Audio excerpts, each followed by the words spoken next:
స్వాతి హత్య కేసులో నిందితుడు మహేందర్ ను పోలీసులు అదుపులోకి తీసుకుని విచారణ జరుపుతున్నారు.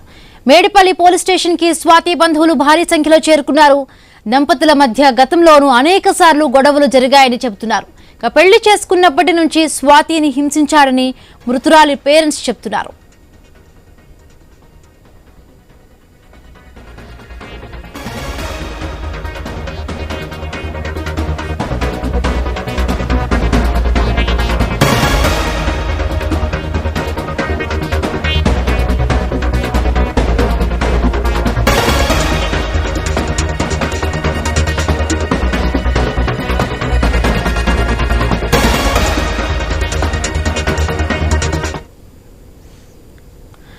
స్వాతి హత్య కేసు అంశంలో కొత్త విషయాలు వెలుగు చూస్తున్నాయి. స్వాతి హత్య కేసులో నిందితుడు మహేందర్ ను పోలీసులు అదుపులోకి తీసుకుని విచారణ జరుపుతూ ఉన్నారు.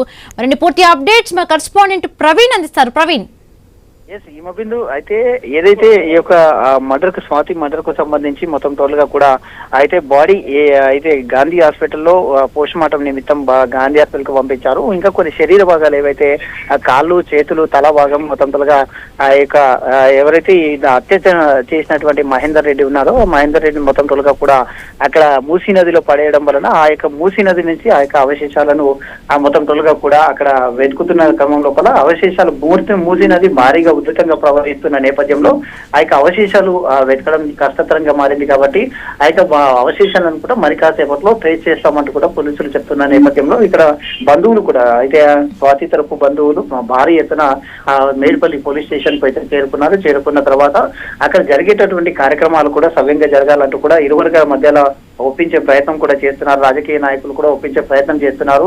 ఎలాంటి అవాంఛనీయ సంఘటనలు జరగకుండా కూడా చూసుకోవాలంటూ కూడా చెప్తున్న నేపథ్యంలో మొత్తం టోల్గా దీనికి హత్యకు సంబంధించి ఎన్ని రోజుల నుంచి ప్లాన్ చేశాడు, ఏ విధంగా ప్లాన్ చేశాడు అనే కోణం లోపల కూడా అయితే ఈ మొత్తం టోల్గా మరి కాసేపట్లో డీసీపీ ఆధ్వర్యంలో మీడియా సమావేశం నిర్వహించబోతున్నట్టుగా తెలుస్తుంది. కాబట్టి గతంలో కూడా పెళ్లి అయిన తర్వాత నుండి అయితే చిన్నపాటి చిన్న చిన్న గొడవలు వస్తూ ఉండేవి.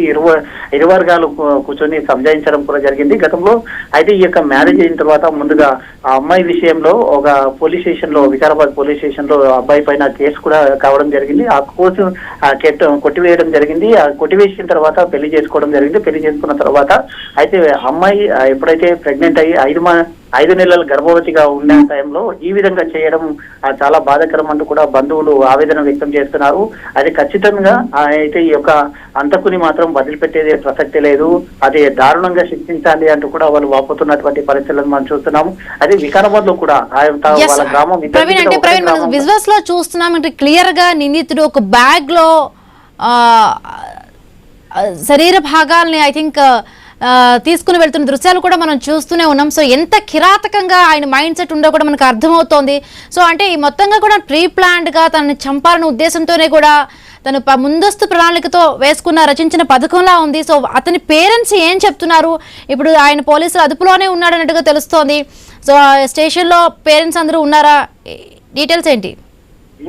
మేడిపల్లి పోలీస్ స్టేషన్ లో ఇరు వర్గాల పేరెంట్స్ అయితే ఉన్నారు. అబ్బాయి తరపు పేరెంట్స్ అయితే మొత్తం తొలగా పోలీసుల అదుపులో ఉన్నారు, బయటికి కూడా రావడం లేదు. మొత్తం అమ్మాయి తరపు స్వాతి తరపు బంధువులు మొత్తం తొలగా కూడా ఆ పోలీస్ స్టేషన్ కు ఒక్కొక్కరుగా భారీ ఎత్తులో చేరుకుంటున్న క్రమంలో కూడా ఎలాంటి ఉద్రిక్త పరిస్థితులు నెలకొనగా చూడాలంటున్నారు. ఇంతటి ఘోరంగా ఇంతటి ఆఘాత్యానికి పాల్పడిన వాడిని వదిలిపెట్టేది లేదంటూ కూడా అమ్మాయి తరపు బంధువులు ఆగ్రహంగా ఉన్నట్టు తెలుస్తుంది. అయితే వాళ్ళ తల్లి కూడా అమ్మాయి స్వాతి తల్లి కూడా మాట్లాడడం జరిగింది.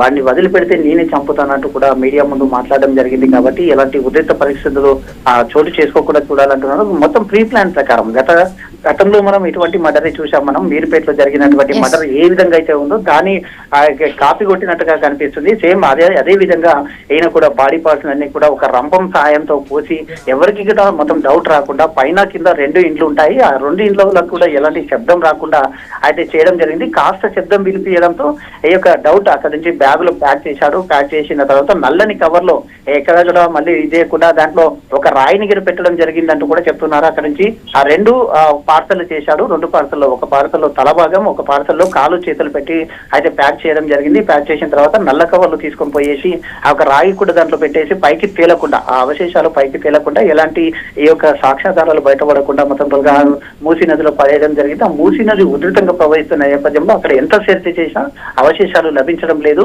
అయితే డిఆర్ఎఫ్ బృందాలు కూడా ఇంకా అక్కడ మొత్తం సెర్చ్ చేస్తున్నాయి. కాబట్టి అయితే మరి కాసేపట్లో దీనికి సంబంధించిన ఎన్ని రోజుల నుంచి ప్లాన్ చేశారు, ఏ విధంగా చేశారు, సంవత్సరంన్నర క్రితమే వీళ్ళకు మ్యారేజ్ అయింది.